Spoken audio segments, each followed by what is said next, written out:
네, 이제 시간이 되었으므로 우리 다 같이 일어나셔서 할렐루야 찬양대 찬양에 맞춰 묵도드림으로 12월 마지막 주 낮 예배를 하나님께 드리겠습니다.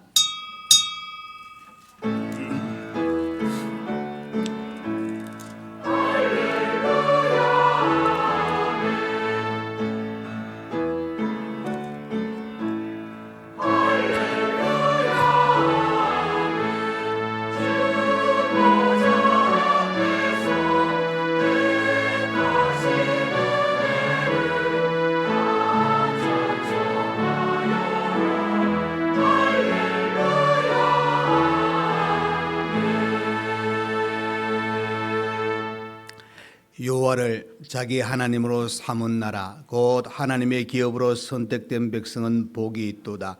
여호와께서 하늘에서 굽어보사 우리 모든 인생을 살피시며 우리 영혼이 여호와를 바라며 그는 우리의 도움과 방패시로다. 아멘.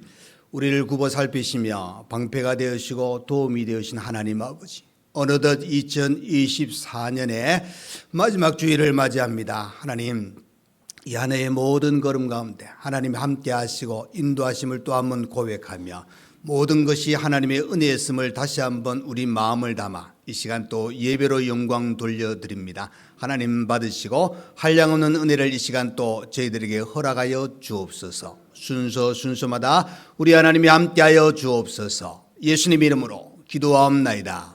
아멘. 이 시간 예배를 위하여 송건섭 장로님 나오셔서 기도해 주시겠습니다.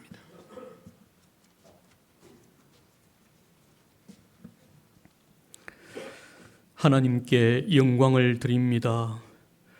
오늘 2024년 마지막 주 거룩한 주일에 저희들 몸과 마음과 뜻과 정성을 모아 하나님께 예배드립니다. 하나님께서 흠양하여 주시옵소서. 우리의 죄와 허물, 상처 하나님께서 치유하여 주시고 예배를 통하여 목사님 말씀을 통하여 회복되게 하시고 찬양대의 찬양으로 우리가 위로받게 하여 주시옵소서. 1년 12달 365일 우리의 모든 성도들 모든 감사를 담아서 하나님께 올려드립니다. 하나님께서 저희 감사를 받아 주시옵소서. 우리 교회 모든 수고자 충성하시는 자들 헌신하는 모든 헌신을 담아서 하나님께 감사를 드립니다. 하나님께서 받아 주시옵소서. 하나님, 우리 교회 하나님과 지역 사회를 감동시키는 신앙 공동체를 형성하여 이웃과 지역 사회에 유익을 끼치게 하심을 참으로 감사를 드립니다. 우리 교회의 모든 감사 하나님께 올려드리오니 하나님께서 연락하여 주시옵소서. 새로운 한 해 나와 내 집은 여호와만 섬기겠노라. 여호수아의 고백처럼 우리 교회와 성도와 자녀들이 오직 여호와만 섬기며 하나님과 동행하는 삶이 되게 하여 주시옵소서.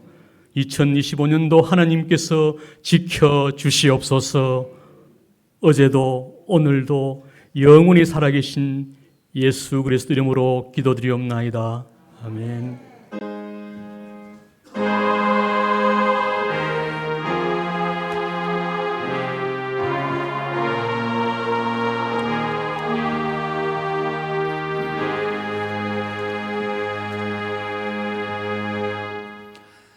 네, 이 시간 우리 하나님 말씀 보시겠습니다. 신약 성경 로마서 1장 16절의 말씀입니다. 로마서 1장 16절입니다.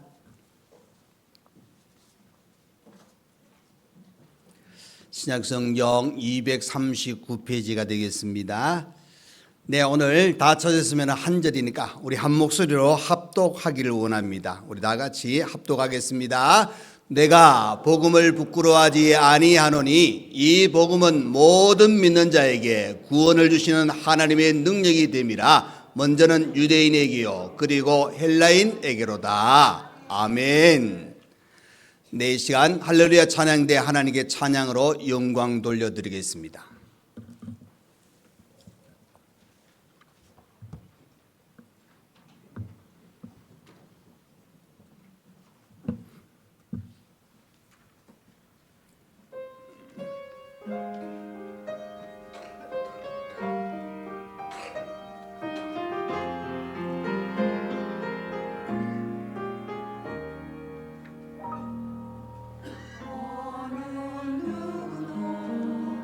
바라보지 않았던 그 길, 아무도 서지 않았던 그 좁은 길, 그 길에서 주님을 봅니다. 어느 누구도 귀하게 보지 않았던 그 길, 아무도 가지 않았던 그 좁은 길, 그 길에서 주를 봅니다. 그때 그 길에서 흘리신 빗자루, 눈물의 발자국, 그때 그 길에서 보이는 주 십자가, 주님의 사랑의 십자가. 그 길에서 나의 허물은 덮어지고, 그 길에서 내 모든 죄 씻었네. 나의 모든 죄를 지고 가신 그 길은 십자가의 길.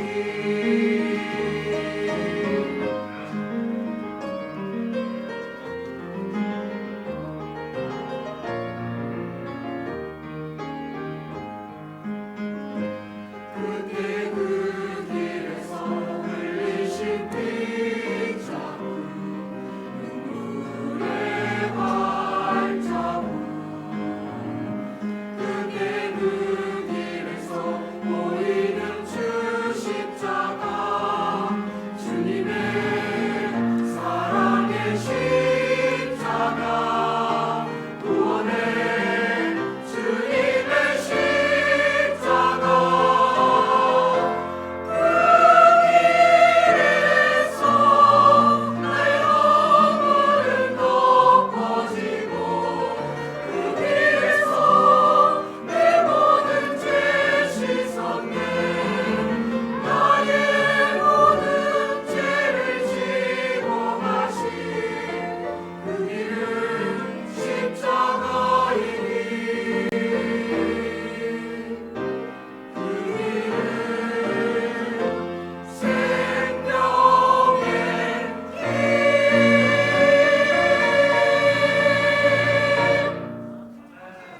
아멘. 1년 52주 힘있게 우리 찬양하는 귀한 찬양대 감사하고, 오늘 우리 오전에 예배 전에 불렀던 그 찬양의 그 많은 그 가사의 내용을 담듯이 헌신하고 하나님의 은혜 가운데 지금까지 살아온 것 참으로 감사합니다. 어느덧 그죠 여러분, 2024년 12월 29일 52주 주일의 마지막 주입니다. 여러분, 오늘 본문 말씀은 여러분이 이 2024년 1월 첫 주에 우리 교회 표로 하나님과 세상을 감동시키는 신앙 공동체란 제목으로 제가 말씀을 전한 내용. 그래서 거의 98%는 그때 혹시 기억을 다 하시나요? 네. 저도 제 원고를 보니까 기억도 제가 또 잘 안 납니다. 근데 이 오늘 본문 제목을 보시면은 제가 글자 숫자를 헤아려 봤거든요. 헤아리니까 17자가 돼요. 주보에 보면은 꽉 차 보이잖아, 그죠? 그래서 제가 될 수 있는 대로 설교 제목을 짧게 하고 핵심적인 그 내용을 이렇게 담기를 원하는데, 이 표다 보니까 좀 길었는데, 제가 길다고 이렇게 생각했는데 어떤 목사님하고 이야기해 보다 보니까 어떤 목사님이 설교 제목을 적었는데 제일 긴 설교 제목이 몇 자이냐? 58자랍니다.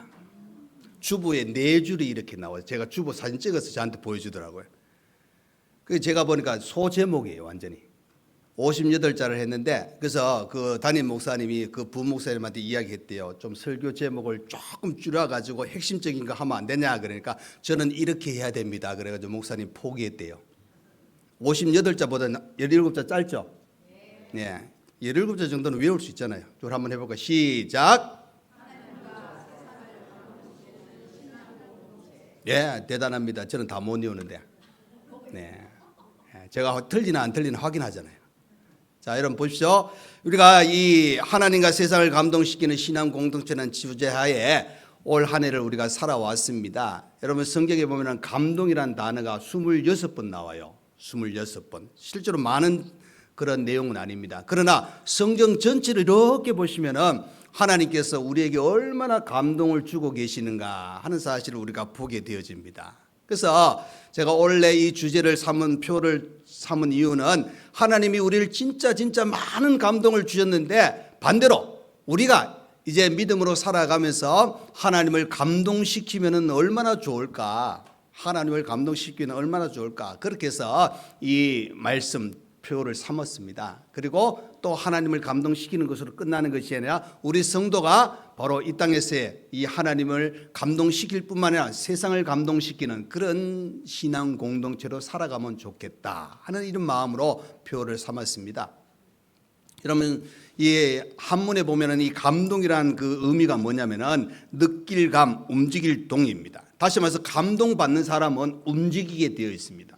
여러분 어떤 사람이든지 감동받으면은 움직이는데 그 움직임 속에는 작은 움직임도 있을 수 있고 큰 움직임일 수도 있습니다. 그것은 바로 어떤 한 인생을 또 움직일 수 있는 그런 감동을 줄 수도 있다 하는 사실입니다. 그래서 여러분 우리는 하나님을 감동시키고 더 나아가서 또 세상을 감동시킬 뿐만 아니라 우리가 하나님을 감동시키는 그 자리가 바로 우리의 신앙의 자리가 되어야 된다 하는 것을 또 한번 기억하시길 바랍니다. 그래서 여러분 하나님을 감동시킬 때 우리 하나님께서는 우리에게 더 놀라운 은혜로 우리에게 허락하여 주시는 겁니다. 그럼 실제로 이 로마서는 그죠? 사도 바울이 1차 전도여행, 2차 전도여행, 3차 전도여행 이렇게 시간에 따라 가지고 전도여행을 했는데 3차 전도여행에 그 고린도에서 기록한 내용입니다. 그런데 이 로마서를 써서 보냈지만은 바울은 그때까지도 로마에 가지 못했습니다. 마음은 그죠? 이 로마로 갔으면 좋겠다. 그 열망이 가득했습니다. 실제로 이 로마로 간다는 것은 당시에 로마가 세계 중심 도시입니다. 그곳에서 복음이 선포되고 그곳에 교회가 세워지면 바울은 그가 사도로서 복음 전하는 데 있어 가지고 그 열정을 그대로 내어놓고 거기에 복음이 심겨졌을 때에는 세계의 많은 사람들에게 복음이 전파되는 것이 더 속도 있고 더 빨라질 수 있다. 이런 생각이 있었기 때문에 로마로 가기를 원했다는 겁니다. 그래서 오늘 본문 앞에 1장 11절에 이렇게 말씀합니다. 내가 너희 보기를 간절히 원하는 것은 어떤 신령한 은사를 너희에게 나누어 주어 너희를 견고하게 하려 함이니 그랬습니다. 이것은 바로 바울이 그죠 로마에 가기를 원했던 이유와 목적이 어디 있는지 그대로 가르쳐 주고 있습니다. 이것은 로마에 있는 형제들에게 신령한 은사를 나누어 주기 위함이다. 여러분 신령한 은사는 그죠 이 신령한이라는 이 단어는 영적인 의미의 단어입니다. 그 육적과 구별되는데 실제로 은사는 하나님께서 은혜로 인해서 값없이 우리에게 주는 선물이다 하는 그런 의미를 담고 있습니다. 그래서 이 신령한 은사는 바로 그리스도 안에서 우리가 예수를 믿음으로 말미암아 그 복음이 나의 생명을 건지고 내가 구원받는 그런 은혜의 자리에 들어가는 복음을 신령한 은사라 이렇게 표현합니다. 그래서 15절에서 이렇게 말씀하죠. 그러므로 나는 할 수 있는 대로 로마에 있는 너희에게도 복음 전하기를 원하노라. 복음 전 로마 아직 내가 가지 못했지만은 로마에 있는 너희들에게 복음이 전파되고 내가 전하기를 원하노라. 그러나 그가 가기를 원했지만 가지 못합니다. 13절 말씀에 이렇게 이야기합니다. 형제들아 내가 여러 번 너희에게 가고자 한 것을 너희가 모르기를 원하지 아니하노니. 이 말은 뭡니까? 내가 가고자 했던 것은 너희들 좀 알아줬으면 좋겠다. 내 마음은 비록 가지 못하지만은 마음은 벌써 너희들에게 가 있다. 이는 너희 중에서도 다른 이방인 중에서와 같이 열매를 맺게 하려 함이로다. 지금까지 길이 막혔도다. 가고 싶었지만은 여러 가지 상황을 통해서 바울이 거기 로마로 가지 못했다. 그렇게 이야기합니다. 근데 여러분, 이 내용을 이렇게 보시면은 결국 바울은 로마에 있는 그들이 그저 아직 로마에 가서 바울이 직접 만나지 못했지만 은연중에 선포되어서 전달된 그 복음을 통하여 가지고 이 진리 안에서 먼저 굳건히 설 수 있기를 간절히 원하는 마음을 담고 있습니다. 그래서 이제 바울은 16절에 나는 이 복음을 부끄러워하지 않는다고 당당하게 그렇게 말하고 있는 겁니다. 그 이유가 무엇입니까? 여러분, 히브리서 12장 2절의 말씀입니다. 믿음의 주요 또 온전하게 하시는 이인 예수를 바라보자. 그는 그 앞에 있는 기쁨을 위하여. 여러분, 그 기쁨이 무엇입니까? 우리의 구원입니다. 여러분, 우리의 죄 사함입니다. 전국 시민 삼는 그 일입니다. 그 기쁨을 위하여 십자가를 참으사 부끄러움을 개치 아니하시더니 하나님 보좌 우편에 앉으셨느니라. 그러니까 여러분, 그때 당시에 십자가를 진다는 것은 부끄러운 치욕입니다. 수치스러운 일입니다. 그러나 예수님께서는 그 십자가를 부끄러워하지 아니했습니다. 왜? 생명을 구원하기 위함입니다. 한 영혼 한 영혼을 살리기 위한 십자가이기 때문에 예수님은 그 십자가를 모세가 광야에서 뱀을 높이 든 것처럼 예수님은 십자가에 위해서 높이 달리셨습니다. 이것은 수치스러운 십자가가 아니라 자랑스러운 십자가요, 당당한 정말 많은 영혼을 살리기 위한 그런 십자가였다는 사실을 가르쳐 주고 있습니다. 그래서 사도 바울은 이 복음, 예수 그리스도를 자랑하는 것, 또 한편에 보시면은 이것을 부끄러워하지 아니한다 하고 그렇게 고백하고 있습니다. 저와 여러분도 이것을 부끄러워하지 아니하고 이것을 고백할 수 있는 신앙으로 살아갈 수 있기를 간절히 축원드립니다. 자, 그러면은 여러분, 똑같은 말씀이지만은 오늘 이제 연말이지 않습니까? 마지막 주기 때문에 첫 번째, 두 번째, 세 번째 내용은 조금 다르게 제가 준비했습니다. 어떤 준비냐? 자, 하나님과 세상을 감동시키는 신앙 공동체인 여러분은 이제 1년을 한번 돌아보시길 바랍니다. 첫 번째입니다. 구원받은 자의 삶을 온전히 사셨나요? 예, 여러분, 제가 여러분에게 물어봅니다. 여러분, 물음표 있지 않습니까? 살아오셨습니까? 어떻습니까, 여러분? 너무 당당하게 아니오 그러면 안 되는데. 예, 감사합니다. 노력하시고 우리가 애쓰는 부분이 참 중요하잖아요, 그죠? 막 포기는 절대로 우리가 있어서는 안 됩니다. 우리의 수고, 헌신이 참 필요합니다. 16절에 이렇게 말씀합니다, 여러분. 이 복음은 모든 믿는 자에게 구원을 주시는 하나님의 능력이 됨이라 그랬습니다. 그러니까 여러분, 우리가 흔히 전도하면서 구원 받으세요, 예수 믿으세요 그러면서 또 신앙인들은 나는 예수 믿어 구원 받았어 이렇게 표현하지 않습니까? 자, 그런데 여러분, 이 표현 속에는 항상 달고 있는 게 뭐냐면 죄라는 것이 달아 있습니다. 여러분, 죄에서 우리가 건짐을 받아야 됩니다. 죄의 사함을 받아야 된다는 사실입니다. 그래서 여러분, 이 구원받은 자의 온전한 삶은 우리가 생각해 보면은 죄로부터 항상 멀어지고 죄는 나와 가까이 하지 않는 그런 삶을 살아야 됩니다. 그 말은 쉽게 말하면은 사탄이 그저 우는 사자처럼 우리를 삼킬 것을 자꾸 노리고 찾아올 때에 그 유혹과 그 공격으로부터 우리는 어떻게 해야 됩니까? 잘 방어해야 됩니다.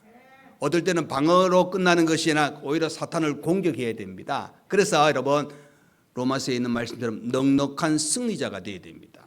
자꾸 죄로 돌아가서는 안 된다는 사실입니다. 그 죄에 있고 그 죄 때문에 우리가 의의 백성이 못 되고 지옥 갈 우리의 이 삶을 하나님께서는 완전히 뒤바꾸기 위해서 예수 그리스도를 이 땅에 보내셨다는 사실입니다. 그렇기 때문에 이제는 어떤 유혹에도 넘어가면 안 됩니다. 사탄의 지배하에서 우리가 벗어났다는 사실을 생각하면은 바로 예수님께서는 히브리서 2장에 가보시면은 이 땅에 오신 목적이 마귀의 종노릇하는 우리들을 놓아주기 위함이라 그랬습니다. 해방시켜 주기 위함입니다. 그렇기 때문에 여러분, 우리는 죄로부터 구원받은 자의 삶을 사셔야 됩니다.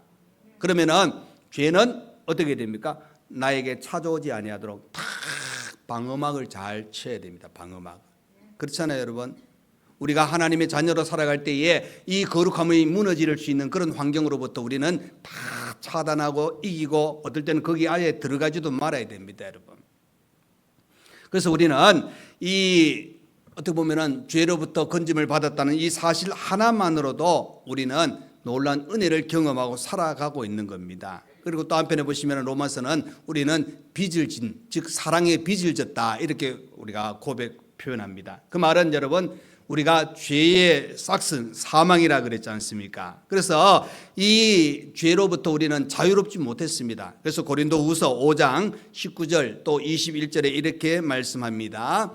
곧 하나님께서 그리스도 안에 계시사 세상을 자기와 화목하게 하시며 그들의 죄를 그들에게 돌리지 아니하시고 화목하게 하는 말씀을 우리에게 부탁하셨느니라. 21절입니다. 하나님이 죄를 알지도 못하시는 일을 우리를 대신하여 죄로 삼으신 것은 우리로 하여금 그 안에서 하나님의 의가 되게 하려 하심이라. 그러니까 여러분 우리 죄에 대한 책임을 우리에게 돌리지 아니하시고 죄를 알지 못하신 주님께 그 죄를 돌리셨다는 겁니다. 결국 이것은 이 사랑을 우리가 받았다는 겁니다. 그 사랑을 받았기 때문에 우리는 어떻게 해야 됩니까? 바로 구원받은 자의 삶을 올바르게 온전히 사셔야 됩니다. 거기서 건진 받았는데 다시 돌아가면은 그 희생이 헛것이 되지 않습니까? 온전히 사는 겁니다.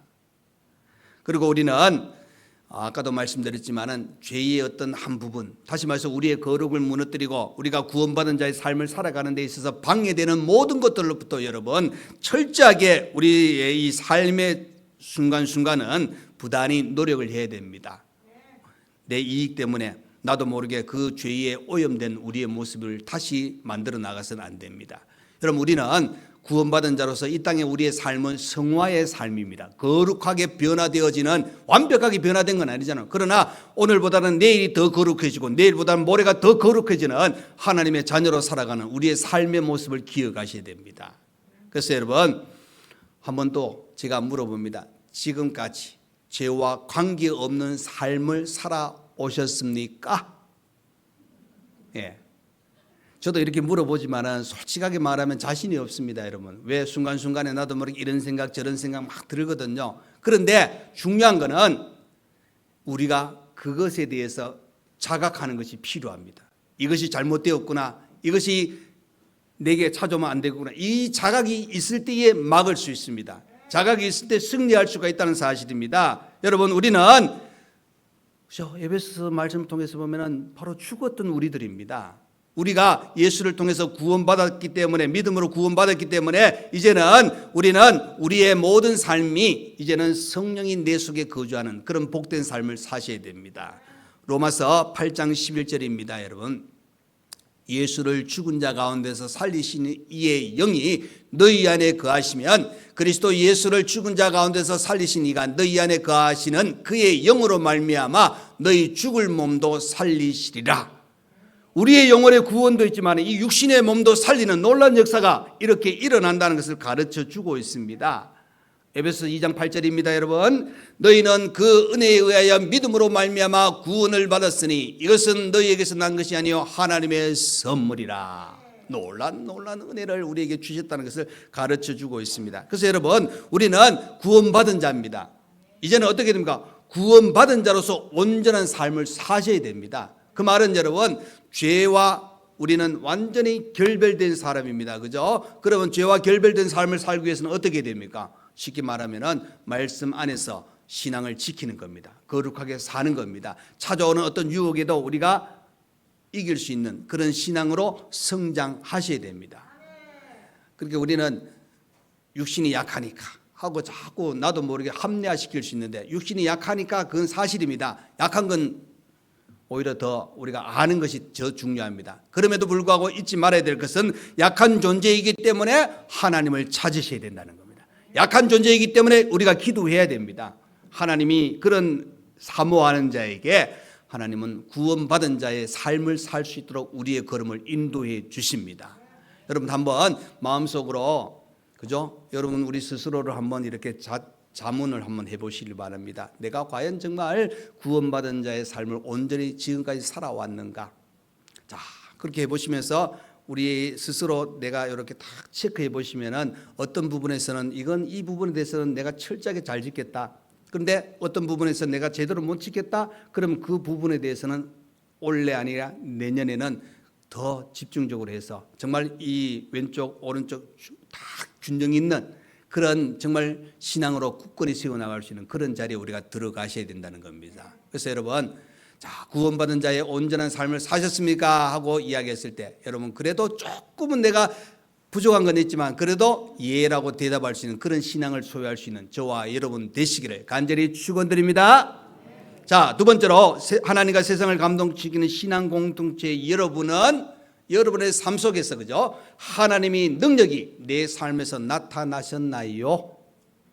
예, 저도 요 안 해봐가지고 한번 여쭤봅니다, 여러분. 능력이 내 삶 속에 나타난 자. 자, 다시 16절 말씀을 봅니다, 여러분.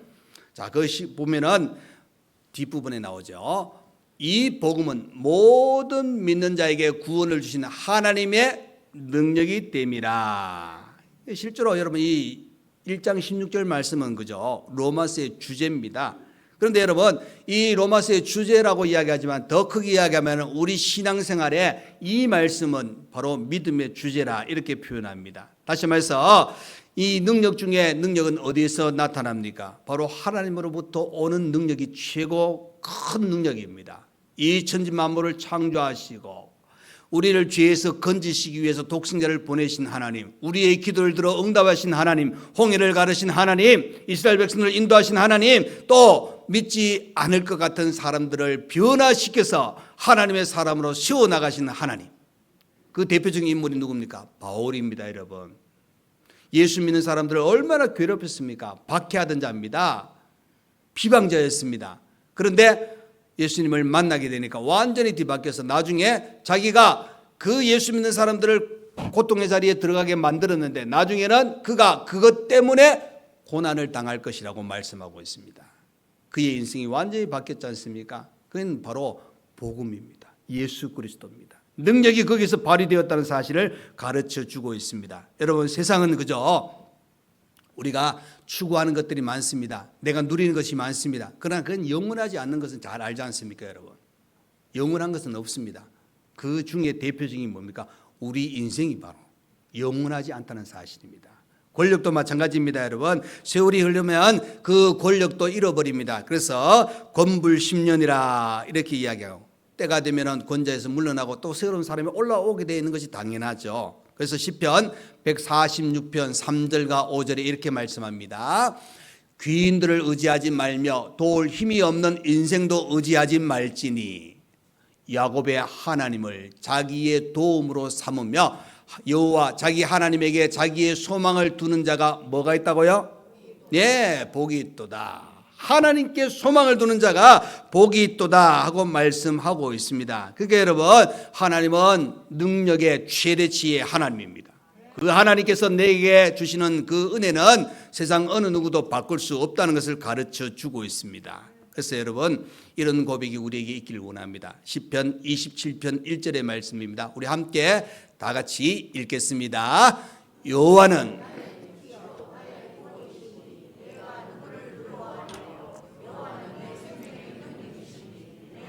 누구를 두려워 무서워하리요. 아멘. 보십시오. 내가 그저 여호와가 나의 빛이요 구원이시기 때문에 내가 누구를 두려워하리요? 여호와는 내 생명의 능력이시니 내가 누구를 무서워하리요? 두려움이 없습니다. 무서움이 없습니다. 누구 때문에요?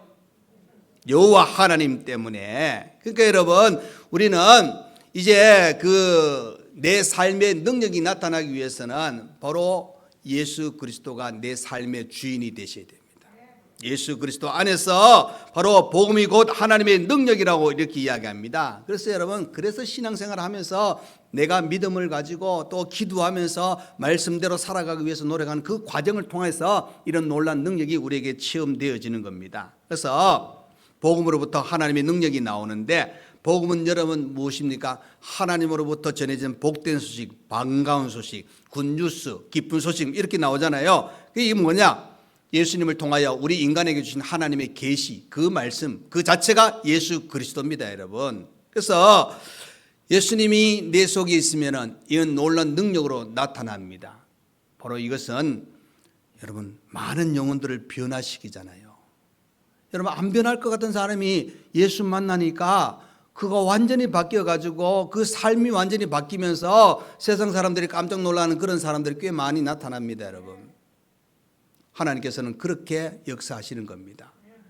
그것은 바로 우리에게 주어진 이 인생의 모든 답은 예수 그리스도입니다. 그 예수 그리스도가 우리가 또 다른 표현하면 바로 복음이잖아요.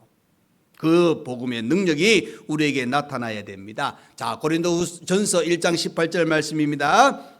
십자가의 도가 멸망하는 자들에게는 미련한 것이요 구원을 받는 우리에게는 하나님의 능력이라 그랬습니다. 그러니까 여러분, 믿는 우리에게는 이런 능력이 나타납니다. 그러나 믿지 않는 자에게는 능력도 없습니다. 모릅니다, 여러분. 인정하지 않기 때문에. 자, 에베소 1장 19절의 말씀입니다. 그의 힘의 위력으로 역사하심을 따라 믿는 우리에게 베푸신 능력의 지극히 크심이 없다는 것을 너희로 알게 하시기를 구하노라. 여러분 보십시오. 역사하심을 따라 믿는 우리에게 하나님 뭐합니까? 능력을 지극히 크신 것을 우리에게 알게 베푸신다는 겁니다. 이런 은혜는 믿는 자에게 허락하여 주시는 겁니다. 그래서 여러분, 이 능력이 우리의 삶 속에서 나타나셔야 됩니다. 능력을 가지고 사셔야 됩니다. 바로 이 복음의 능력이요, 예수 그리스도를 믿는 사람들의 능력이 바로 이런 놀라운 역사를 일으킨다는 사실을 가르쳐 주고 있는 겁니다. 그래서 여러분, 하나님과 세상을 감동시키기 위해서는 내 안에 예수가 역사하셔야 됩니다. 이 복음이 우리의 삶 속에, 우리의 중심에 그 뿌리를 잘 내리고 살아가셔야 된다는 것을 가르쳐 주고 있습니다. 자, 세 번째로 하나님과 세상을 감동시키는 신앙 공동체는 바로 생명을 살릴 복음을 전하며 살아야 됩니다. 사셨나요? 오늘 세 가지 제가 물어보지 않습니까, 여러분? 항상 물음표에 대한 답은 있어야 돼요.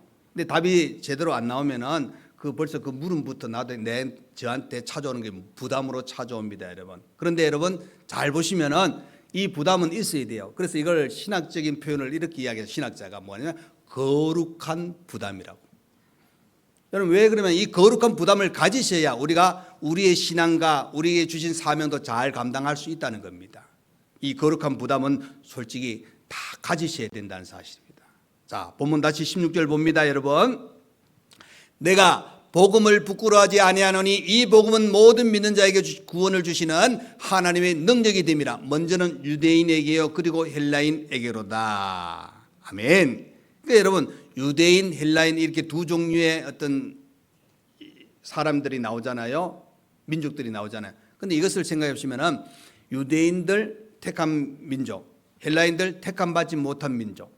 그런데 이 복음이 어느 누구에게든지 예외가 없다고 가르쳐주는, 그 말은 모든 인류에게 복음이 선포되어야 된다 하고 가르쳐주고 있는 겁니다. 복음은 또 모든 인류에게 필요한 것이라고 이야기해 주고 있습니다. 그 이유는 무엇입니까? 모두가 다 죄인이기 때문입니다. 죄인이 의롭다 않고 구원받을 수 있는 길은 예수 그리스도밖에 없습니다. 여러분, 당시에 유대인들은 그죠? 조금 사는 것이 부족하고 또 로마 식민지에 있는 그런 상황이 된다 할지라도 그들은 자부심이 대단했습니다. 우리는 유일하게 하나님이 택한 민족이다.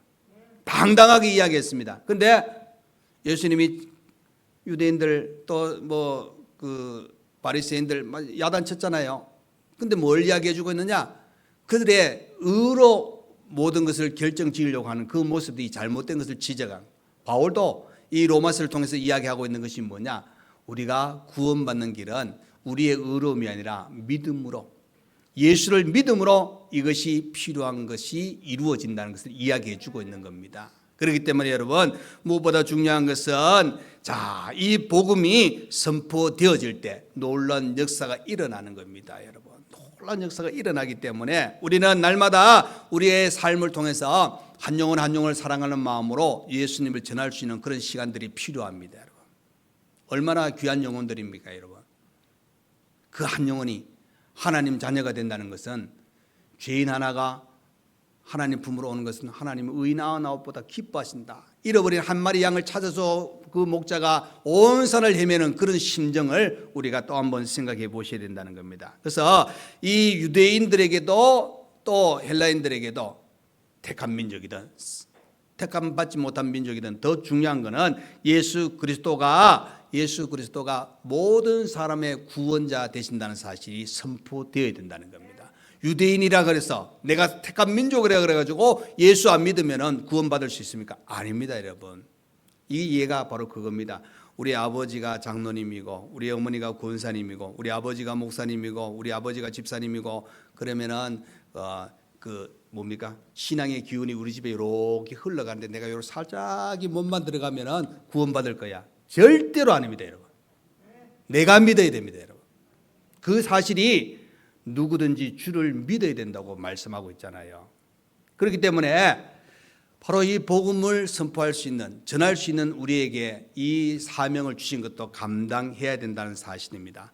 여러분, 헬라인들 얼마나 자부심이 강합니까? 그 헬라 철학, 학문적으로 많은 이 세상에 영향력을 끼친 건 사실입니다. 그런데 이 사람들의 지식이나 문명이 또 성장할 때 그 많은 도움을 준 건 사실이지만은 구원의 문제와 딱 엄격히 따져보면은 그 헬라 철학이 구원과 관계되어서는 오히려 방해가 많이 되었습니다. 왜 그렇습니까, 여러분?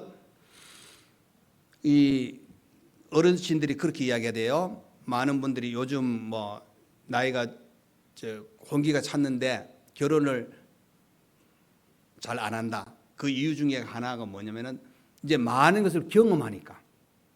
이것저것 경험하게 되니까 이것도 따져보고 저것도 따져보니까 안 맞는 게 많아가지고 조금 자꾸 늦어지다 보면 이렇게 분위기가 늦었다. 그렇게 이야기하기도 하더라고요. 그러면 이 헬라 철학을 많이 설립하고 다시 많이 가지고 있는 사람들은 그냥 단순히 예수 믿으세요.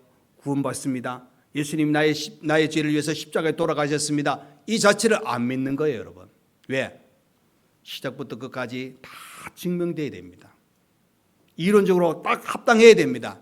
그 철학을 가지고 있는 사람들이 복음을 받아들이기 쉽지 않다는 겁니다. 그런데 구원을 받기 위해서는 유대인도 헬라인도 예수를 믿어야 된다는 사실을 가르쳐 주고 있는 겁니다. 그래서 여러분, 사도행전 4장 11절에 이렇게 말씀하잖아요. 다른 이로서는 구원을 받을 수 없나니 천하 사람 중에 구원을 받을 만한 다른 이름을 우리에게 주신 일이 없음이라. 그 이름이 누구죠? 예수입니다, 여러분. 오직 예수입니다. 다른 사람도 아니에요. 오직 예수가 우리의 구원자가 되신다는 사실. 그래서 하나님은 그 구원을 받을 만한 이름은 뭐냐? 예수다. 그 예수를 믿어야 된다 하고 이야기해 주고 있는 겁니다. 이것을 우리에게 가르쳐 주고 있습니다. 그래서 오늘 이 말씀을 우리가 생각하면서 올 한 해 우리가 이렇게 삶을 한번 돌아보시면서 정말로 나는 정말 내 삶 속에서 그죠? 정말 하나님을 또 세상을 감동시키며 내가 살아왔는가? 이 구원받은 자로서의 온전한 삶을 내가 살아왔는가? 또 하나님의 능력이 내 삶에서 나타났는가? 또 복음을 전하면 내가 제대로 살아왔는가? 한번 이렇게 여러분 서로 한번 답을 한번 해보시고 이 부분 내가 부족했다. 그럼 내년에 또 우리가 그 부분을 채워 나가시길 바랍니다. 항상 우리는 부족한 사람들입니다. 부족하기 때문에 다시 한번 마음속으로 다짐을 하잖아요. 다짐을 하면서 어떻게 합니까? 계획표를 짭니다. 내년에는 하루에 2시간씩 기도하는 시간. 내년엔 성경 많이 보는 시간. 근데 6개월 정도 지나면 벌써 그 계획은 전혀 상관없이 그렇게 흘러갈 때도 참 많습니다, 여러분. 그러나 계획을 또 한번 짜보시길 바랍니다. 짜셔야 돼요. 출발도 한번 해봐야 되지 않습니까? 하나님은 이런 마음을 가지고 살아갈 때 은혜를 주시면은 어떨 때는 내 의지와 관계없이 하나님의 인도하심이 있어서 놀라운 것을 누리게 됩니다. 저와 여러분은 올 한 해 이 표, 그죠? 하나님과 세상을 감동시키는 공동체였다는 것을 기억하십시오. 혹시 내가 제대로 하지 못했다면 내년에는 더 잘 사셔가지고 하나님의 사람으로 든든히 설 수 있는 우리 상림의 모든 가족들 되시기를 간절히 축원드립니다. 아멘. 기도하겠습니다. 고마우신 우리 하나님 아버지 감사합니다. 우리를 사랑하시고 우리의 걸음걸음에 늘 함께 하셔서 우리 형편을 살피시고 품어주시고 힘주시고 능력 주신 하나님 감사합니다. 오늘 말씀을 우리가 생각해 볼 때 우리 스스로 질문을 해볼 때 참 부끄럽고 부족한 것이 많은 우리의 모습을 또 보게 됩니다. 그러나 하나님 우리를 더 강하게 붙잡아 주실 줄 믿습니다. 더 큰 은혜 가운데 인도해 주실 줄 믿습니다. 하나님 더 맡기고 나아갑니다. 올 한 해 지켜주신 것처럼 내년도 하나님 지켜주시고 또 주신 사명도 우리가 연약하고 부족할지라도 더 열심히 잘 감당하여 하나님 영광 나타내기에 부족함이 없는 우리 모두가 되게 하여 주옵소서. 예수님 이름으로 기도하옵나이다. 아멘.